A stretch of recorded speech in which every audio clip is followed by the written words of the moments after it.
Few cities in the history of the world have been as important as Constantinople. Linking east and west, two empires have risen and fallen around this city. It has also been renamed several times: Byzantium, Tsargrad, Miklagard, and most famously Constantinople. But when was the name of Constantinople changed to Istanbul?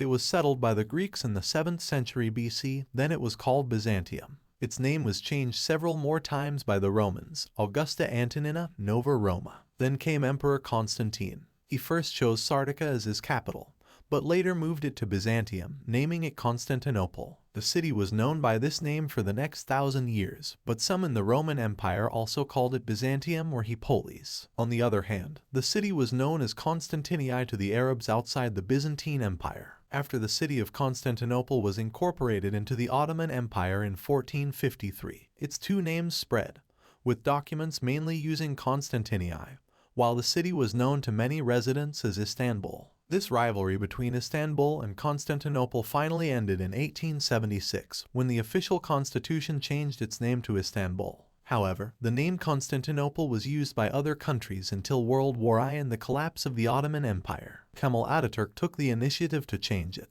In 1923, he urged other countries to call the city Istanbul, which was already being used by the Turkish people. But none of the European superpowers heeded the call. They continued with the old Constantinople. Finally, when the United States started calling Istanbul in honor of Turkey's call, Turkey tried to make their claim important. In 1930, they passed a law which decided that any mail with Constantinople written on it would no longer reach the recipient. Since then, all the countries started calling the city as Istanbul. Except for the Greeks, they still call the city Constantinople.